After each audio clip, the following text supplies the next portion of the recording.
Selama bertahun-tahun, mungkin kamu dilabeli atau melabeli diri sendiri sebagai si pemalas. Orang bilang kamu cuma perlu lebih disiplin, cuma perlu beli agenda baru, atau cuma perlu niat. Karena otak ADHD kelaparan akan dopamin, dia secara tidak sadar akan membajak tubuhmu untuk mencari sumber bahan bakar tercepat dan termurah. Inilah kenapa kamu terjebak doom scrolling di media sosial selama 4 jam, padahal kamu benci melakukannya. Inti dari semua ini adalah berhenti bertarung melawan otakmu sendiri. Berhentilah mencoba menyetir Ferrari ini seperti menyetir mobil sedan keluarga. Kamu tidak rusak, kamu hanya berbeda spesifikasi. Pernah nggak sih kamu pengen banget ngerjain sesuatu sampai rasanya mau nangis, tapi badan kamu rasanya kayak dikunci gembok besi? Kamu duduk di depan laptop atau berdiri di depan tumpukan cucian, berteriak dalam hati, "Ayo gerak, cuma tinggal mulai doang kok, susah banget." Tapi kenyataannya, satu jari pun nggak mau nurut. Ini bukan karena kamu malas, ini bukan karena kamu nggak punya niat.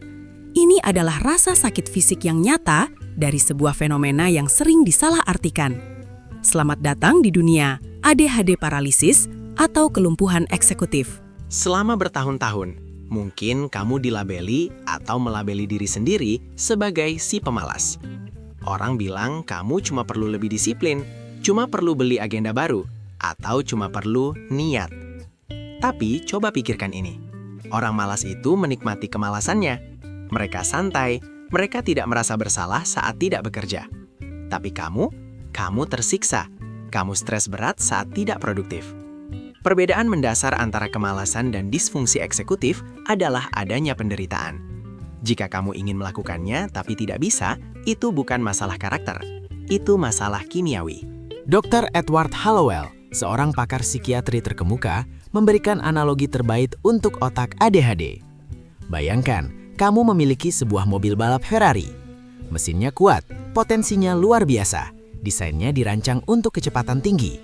Secara struktural, mobil ini lebih hebat dari mobil keluarga biasa. Tapi ada satu masalah besar. Mobil Ferrari ini punya tangki bensin seukuran tangki sepeda motor. Dan lebih parah lagi, selang bensinnya bocor. Tidak peduli seberapa hebat mesinnya, otakmu, atau seberapa jago supirnya, niatmu, mobil itu tidak akan menyala tanpa bahan bakar. Dalam otak manusia, bahan bakar itu bernama dopamin. Ini bukan sekadar molekul kebahagiaan seperti yang sering dibilang orang. Dopamin adalah neurotransmitter krusial yang bertugas mengirim sinyal "lakukan sekarang". Pada otak neurotipikal, dopamin mengalir lancar, menjembatani niat dengan tindakan. Tapi pada otak ADHD, kita memiliki defisit kronis.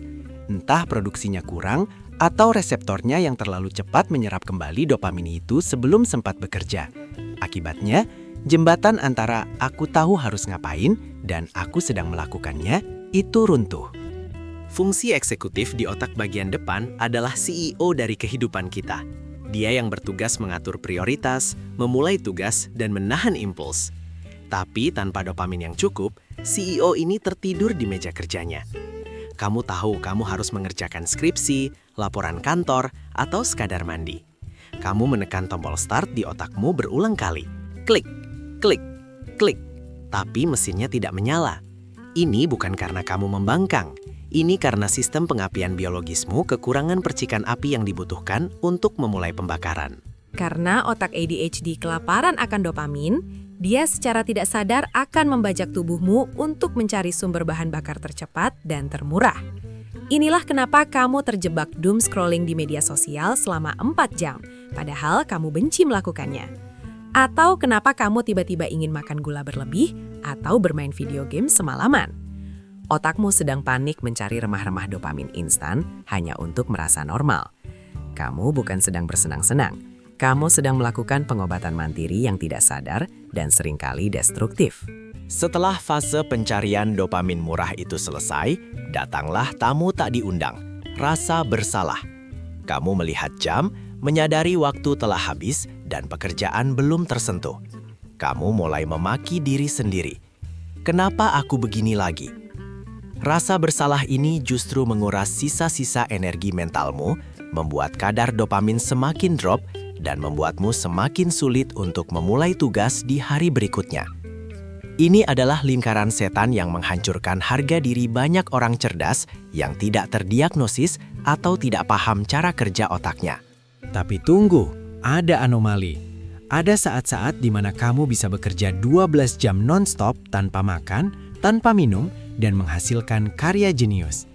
Kita menyebutnya hiperfokus. Orang luar bingung. Tuh kan kalau mau kamu bisa fokus. Mereka salah. Hiperfokus bukan tanda kamu bisa mengontrol atensi. Itu justru bukti bahwa sistem atensimu bekerja berdasarkan ketertarikan, bukan kepentingan. Ketika sebuah tugas memberikan dopamin yang cukup karena seru, baru, atau menantang, mobil Ferrari itu akhirnya mendapatkan bahan bakar turbo dan melesat meninggalkan mobil-mobil lain. Jadi, bagaimana kita mengisi bensin agar bisa menyetir mobil ini sesuai kemauan kita? Bukan cuma saat ada hal seru. Kita harus berhenti mencoba menggunakan kemauan keras dan mulai menggunakan strategi ramah dopamin. Strategi pertama, urgensi. Otak ADHD seringkali hanya merespons 2 waktu, sekarang dan nanti nggak tahu kapan. Deadline yang mepet menciptakan adrenalin yang memicu dopamin. Tapi jangan tunggu deadline panik, ciptakan urgensi buatan. Tantang dirimu. Bisa nggak ya aku selesaikan email ini dalam 10 menit sebelum lagu ini habis? Gamifikasi tugasmu. Strategi kedua adalah body doubling. Pernahkah kamu merasa lebih mudah membereskan kamar kalau ada teman yang duduk nemenin, walaupun dia cuma main HP? Kehadiran orang lain bertindak sebagai jangkar eksekutif eksternal. Otakmu mendeteksi kehadiran sosial dan secara otomatis meningkatkan kewaspadaan dan fokus. Cari teman kerja, gabung sesi belajar online, atau bahkan bekerja di kafe. Pinjam fungsi eksekutif lingkungan sekitarmu sampai mesinmu panas sendiri. Strategi ketiga, dan yang paling sering diabaikan, maintenance mesin. Tidur yang cukup, protein tinggi saat sarapan, dan olahraga kardio. Olahraga bukan untuk bikin badan bagus saja, tapi itu adalah cara paling efektif untuk meningkatkan level dopamin dan norepinefrin secara alami dan instan. Bagi otak ADHD, olahraga itu bukan hobi, itu adalah obat. Tanpa fondasi biologis ini, teknik manajemen waktu apapun yang kamu pelajari tidak akan efektif, karena tangki bensinmu bocor lebih cepat dari yang bisa kamu isi. Inti dari semua ini adalah berhenti bertarung melawan otakmu sendiri. Berhentilah mencoba menyetir Ferrari ini seperti menyetir mobil sedan keluarga. Kamu tidak rusak, kamu hanya berbeda spesifikasi. Selama kamu terus menghukum dirimu karena tidak bisa bekerja dengan cara yang normal, kamu hanya menambah beban stres yang justru mematikan sisa dopamin yang kamu punya. Memaafkan diri sendiri adalah langkah pertama untuk membuka kunci gembok besi yang menahan tubuhmu tadi. Ingat, otak yang terus-menerus mencari stimulasi ini juga adalah otak yang sama yang menciptakan inovasi, seni yang menggugah jiwa, dan solusi masalah yang tidak terpikirkan orang lain. Impulsivitas itu, jika dikelola, menjadi spontanitas dan keberanian mengambil resiko. Pikiran yang melompat-lompat itu, jika diarahkan, menjadi kreativitas tanpa batas. Defisit di satu area adalah surplus di area lain yang tak kalah berharganya. Jadi, lain kali kamu merasa lumpuh, jangan sebut dirimu pemalas. Katakan pada dirimu, bensinku lagi habis. Lalu cari cara untuk mengisinya. Entah itu dengan musik, dengan lari kecil, dengan tantangan waktu, atau dengan bantuan medis profesional. Kamu adalah pemilik mobil sport paling canggih di dunia. Tugasmu sekarang bukan untuk menukarnya dengan mobil lain, tapi belajar menjadi pembalap yang handal untuk mesin unikmu itu. Perjalanan memahami otak neurodivergen memang panjang, tapi kamu tidak sendirian di sirkuit ini.